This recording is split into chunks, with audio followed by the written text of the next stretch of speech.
बच्चों को लिखना सिखाने के लिए हम डिफरेंट लाइंस और कर्व्स की ट्रेसिंग पर उनको प्रैक्टिस करवाते हैं। ये प्रैक्टिस हम बोर्ड पर कर सकते हैं, वर्कशीट्स पे भी कर सकते हैं। तो आज की वीडियो में हम देखेंगे कि और किन नई तरह की ट्रेसिंग पर हम बच्चों को प्रैक्टिस कराएं, जिससे बच्चे की राइटिंग स्किल को और ज्यादा इम्प्रूव किया जा सकता है। इसके अलावा मुझे एक इम्पॉर्टेंट इन्फॉर्मेशन आपको ये देनी है कि हमारी वेबसाइट www.educatingkiddies.com, जिसका अपग्रेडेशन वर्क चल रहा था, वो अब लाइव हो चुकी है। आप उसे एक्सेस कर सकते हैं और वहां से आप वर्कशीट्स फ्री में डाउनलोड कर बच्चों को उन पर प्रैक्टिस करवा सकते हैं।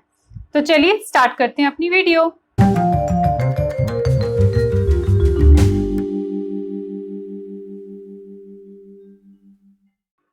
अगर आप मेरी पहले की वीडियोस को देखेंगे तो आपने नोटिस किया होगा कि हम इस तरह की lines, standing line, sleeping line, slanting line, up down, curves, इन तरह के पैटर्न्स को हम पहले ही डिस्कस कर चुके हैं। और अगर आप फर्स्ट टाइम इस वीडियो को देख रहे हैं तो उस वीडियो का लिंक आई बटन पर शो हो रहा है और मैंने उसका लिंक डिस्क्रिप्शन में भी दे दिया है। स्टैंडिंग लाइन, स्लीपिंग लाइन ये बच्चे पहले कर चुके हैं, हम काफी अच्छे से उनको प्रैक्टिस करवा चुके हैं, जैसे कि आपने मेरी वीडियोस में देखा ही होगा। तो यहाँ पर हम एक कंबाइंड शीट बच्चे को प्रैक्टिस के लिए दे सकते हैं। यहाँ पर आप बच्चे को क्रेयॉन ही देंगे प्रैक्टिस करने के लिए।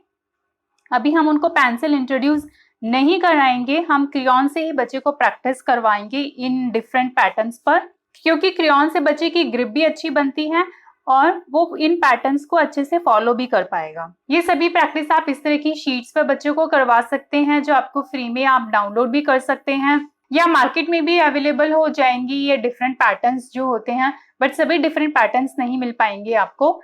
और इसके अलावा आप खुद भी कुछ डिफरेंट पैटर्न्स बच्चे के लिए डिजाइन कर सकते हैं। तो इस तरह से आइडिया आपको एक मिल चुका है कि हाँ, हमें बच्चे को कितने डिफरेंट पैटर्न्स पर प्रैक्टिस करवानी चाहिए उससे पहले कि हम बच्चे को अल्फाबेट की प्रैक्टिस शुरू करवाएं।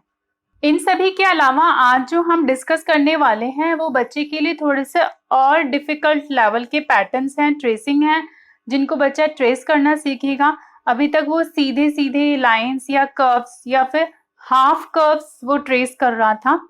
तो ट्रेस द सर्कल, यहाँ पर हम बच्चे को सर्कल को ट्रेस करने के लिए कहेंगे।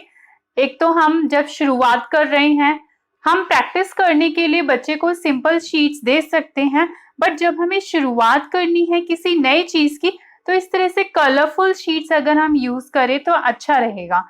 इस तरह की शीट से बच्चे को कलरफुल लगता है, बोरियत नहीं लगती और वो काम करने के लिए थोड़ा सा मोटिवेट भी होता है। तो यहाँ पर आप बच्चे को इन डॉटेड सर्कल को ट्रेस करने के लिए कहेंगे। बच्चा पहले से प्रैक्टिस कर चुका है तो इन सर्कल को ट्रेस कर सकता है। तो एक बच्चे के लिए एक अच्छी प्रैक्टिस हो जाती है कि हाँ, एक कार है और उसका व्हील के अंदर मुझे कलर करना है। ये एक सर्कल की प्रैक्टिस है। फिर इसके बाद ये एक साइकिल है, इसके अंदर हम बच्चे को सर्कल को फॉलो करने के लिए कहेंगे, इसके पैटर्न को ड्रॉ करने के लिए कहेंगे। तो यहाँ पर बच्चे इस वर्कशीट के अंदर सर्कल को ट्रेस करना सीखेंगे कि सर्कल को कैसे ट्रेस किया करना है और उसकी ग्रिप को अच्छी बनाना सीखेंगे। इन वर्कशीट के अलावा जब बच्चा प्रैक्टिस कर रहा है तो और प्रैक्टिस के लिए आप खुद भी इस तरीके से ट्रेस द सर्कल की वर्कशीट आप खुद भी घर पर बना सकते हैं। किसी भी सर्कुलर ऑब्जेक्ट को लेकर आप बच्चे को उसको ट्रेस करने के लिए कह सकते हैं। ये शायद नजर नहीं आ रहा आपको, हाँ अब ये नजर आ जाएगा। तो इस तरह से आप बच्चे को, आप खुद भी घर पर किसी भी सर्कुलर ऑब्जेक्ट्स को ट्रेस करके बच्चे को इसको फॉलो करने के लिए कह सकते हैं। हमें जरूरत नहीं पड़ती कि हम मार्केट से कुछ स्पेशली इन चीजों के लिए खरीद कर लाएं। यहाँ जो हमने वर्कशीट ली है वो है ट्रेस द स्पाइरल्स। यहाँ पर फिर हमने बच्चे को थोड़ा सा उसका ट्रेस करने का लेवल डिफिकल्ट कर दिया है। यहाँ पर हमने उसको स्पाइरल्स दिए हैं। अभी तक हमने उसको सर्कल दिए थे ट्रेस करने के लिए, अब हम उसको स्पाइरल देंगे। सर्कल के लिए आप अच्छे से बच्चे को प्रैक्टिस करवाते रहिए, तभी इस शीट पर आइए। यहाँ जो स्पाइरल्स मैंने डिजाइन किए हैं, परफेक्ट तो स्पाइरल नहीं बन पाए हैं, बट आप इस पर बच्चे को प्रैक्टिस करवा सकते हैं। उसको कह सकते हैं कि इस तरह से स्पाइरल्स को उसको ट्रेस करना है। अगर आप इस पर बच्चा अच्छे से प्रैक्टिस नहीं कर पाता है तो आप बच्चे को रफली ही किसी पेपर पर आप बच्चे को फ्री हैंड से ही उसका या हैंड पकड़कर उसको फ्रीली ही इस तरह से स्पाइरल्स बनाने के लिए कह सकते हैं। यहाँ बच्चा फ्रीली ही इसको डिजाइन करना सीख रहा है, मतलब वो पैटर्न को फॉलो नहीं कर रहा, बट वो उसको पता चल रहा है कि स्पाइरल्स इस तरह से प्रैक्टिस करनी है। इस प्रैक्टिस के बाद फिर आप बच्चे को शीट पर प्रैक्टिस करवाने के लिए दे सकते हैं कि जैसे हमने फ्री हैंड से किया उसी तरह से यहाँ पर भी हमें सिर्फ इन लाइंस को ट्रेस करना है। ये अच्छी तरह से नहीं हो पा रहा है क्योंकि यहाँ पे ये डिजाइन प्रॉपरली बना नहीं है मुझसे, बट बच्चा इस पर भी अगर कर लेगा तो उसके लिए प्रैक्टिस अच्छी हो जाएगी। ये जो हमारे डिफिकल्ट या थोड़े से कॉम्प्लिकेटेड लेटर्स आ जाते हैं जैसे क्यू हो गया, वहां पर इस तरह की प्रैक्टिस बच्चे को हेल्प करेगी। तो यहाँ पर आप बच्चे को ये सभी स्पाइरल्स को ट्रेस करने के लिए कह सकते हैं, उसको दे सकते हैं। इससे उसकी हैंड ग्रिप अच्छी हो गई। ये थोड़े से कॉम्प्लिकेटेड पैटर्न्स हैं जिनको फॉलो करना, जिनको ट्रेस करना बच्चे के लिए थोड़ा सा डिफिकल्ट होता है। तो आप इस तरह की शीट्स बच्चे को तभी दीजिए जब आप उसको पहले से सर्कल की प्रैक्टिस करवा चुके हैं और डिफरेंट लाइंस जो हैं उनकी भी प्रैक्टिस करवा चुके हैं। उसके बाद ही हम थोड़े से डिफिकल्ट लेवल पर बच्चों को इस तरह के प्रैक्टिस के लिए शीट्स देते हैं जिसमें स्पाइरल हो गया या सर्कल हो गया। इस तरह के पैटर्न को उसको ट्रेस करना आना चाहिए। यहाँ पर मैंने कंबाइंड शीट तैयार की है। हमने अभी तक जितने भी डिफरेंट पैटर्न्स को, जितने भी डिफरेंट ट्रेसिंग लाइंस को बच्चे को सिखाया है, उसको एक कंप्लीट फॉर्म में यहाँ पर एक ही शीट में बच्चे को हम प्रैक्टिस के लिए दे सकते हैं। जैसे इस तरह के कर्व्स हमने बच्चे को पहले सिखाए हैं, तो यहाँ पे वो कर्व्स की प्रैक्टिस कर सकता है। इसके बाद यहाँ पर बच्चे स्लांटिंग लाइन हो गया, उसकी प्रैक्टिस वो कर चुका है। ये स्लीपिंग लाइन हो गया, इसकी भी प्रैक्टिस बच्चे कर चुका है। सर्कल के लिए आप बच्चे को प्रैक्टिस करवाते रहिए। यहाँ पर ये एक सर्कल का फॉर्मेशन उसको ड्रॉ करना है। तो इन सभी डिफरेंट लाइंस को यूज करते हुए एक कंबाइंड शीट तैयार की गई है। ये कंबाइंड शीट है जहां पर बच्चा डिफरेंट लाइन को रिकॉग्नाइज करेगा और उन पैटर्न्स को फॉलो करेगा।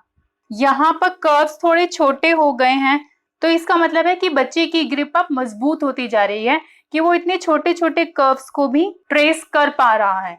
इतनी छोटी जो पास हमने स्लांटिंग लाइन बनाई है, इनको भी वो अब ट्रेस करने की कोशिश करेगा, क्योंकि लेटर फॉर्मेशन में बच्चे को विद इन 4 लाइंस उसको ड्रॉ करना होता है। तो इस तरह के छोटे कर्व्स या छोटी ट्रेसिंग लाइन को भी उसको फॉलो करना आना चाहिए। जब आपने अब इन डिफरेंट पैटर्न्स की आप प्रैक्टिस करवा चुके हैं, अभी तक बच्चा डॉटेड लाइंस को फॉलो कर रहा है, बट अब आप उसको कह सकते हैं कि वो उसको देखकर वो खुद ही बनाए। जैसे आप बच्चे को सन ड्रॉ करने के लिए कह सकते हैं। यहाँ पर अब हम उसको सन की ट्रेसिंग करने के लिए नहीं कह रहे, हम जस्ट उसको अब सन ड्रॉ करने के लिए कहेंगे। आप खुद ही इस तरीके से सन बनाइए आप, और उसको सिंपली उसको देखकर ड्रॉ करने के लिए कह सकते हैं। या फिर आप उसको फ्लावर बनाने के लिए कह सकते हैं, एक सिंपल सा फ्लावर जैसे हम बच्चों को देते हैं। आप इसके अंदर कलरिंग करने के लिए कह सकते हैं, एक क्लाउड की शेप ड्रॉ करने के लिए कह सकते हैं। तो एक कर्व्स होंगे, सर्कल होंगे, लाइंस होंगी इनके अंदर। तो ये सारी चीजें भी बच्चे को हेल्प करती हैं उसकी प्री राइटिंग स्किल को एनहेंस करने में। एज ए पेरेंट हमारा ध्यान सिर्फ बच्चे की राइटिंग स्किल को डेवलप करने पर तो नहीं होता, हम साथ ही साथ बच्चे की पर्सनैलिटी के सभी एस्पेक्ट्स पर ध्यान देना चाहते हैं। एक मैग्नेटिक शेप बोर्ड एक्टिविटी को भी इंक्लूड कर सकते हैं जो बच्चे की सभी एस्पेक्ट्स को डेवलप करने में काफ़ी हेल्पफुल हो सकता है। इस तरह के प्रोडक्ट से बच्चे की फाइन मोटर स्किल्स डेवलप होती है, उसकी आई हैंड कोऑर्डिनेशन में हेल्प मिलती है, जो राइटिंग स्किल को डेवलप करने में भी बच्चे की हेल्प करता है। वो कुछ नया बनाना सीखते हैं, कुछ इनकी क्रिएटिविटी को हम बूस्ट कर सकते हैं। इस तरह की एक्टिविटीज से बच्चे की इमेजिनेशन इम्प्रूव होती है। तो इस तरह से हम उसकी पर्सनालिटी के डिफरेंट एस्पेक्ट्स को भी डेवलप करते हैं। मैंने भी इस प्रोडक्ट को यूज़ किया है अपने बच्चों के लिए, काफ़ी हेल्पफुल लगा है बच्चों को एंगेज करने में। तो आप भी इस प्रोडक्ट को यूज़ कर सकते हैं बच्चों को क्रिएटिवली एंगेज रखने में। इस प्रोडक्ट का लिंक मैंने डिस्क्रिप्शन बॉक्स में दे दिया है। इस सभी यूज़फुल इन्फॉर्मेशन के साथ इस वीडियो को आज हम यहीं पर समाप्त करते हैं। आपसे एक छोटा सा कंट्रीब्यूशन मुझे चाहिए कि आप इस चैनल को ज़रूर सब्सक्राइब करें। यहाँ तक सारी इन्फॉर्मेशन लाने में मुझे भी काफ़ी मेहनत लगती है। और मुझे थोड़ा सा रिवॉर्ड आप दे सकते हैं इस चैनल को सब्सक्राइब करके और शेयर करके। खुश रहिए, स्वस्थ रहिए, तब तक के लिए बाय।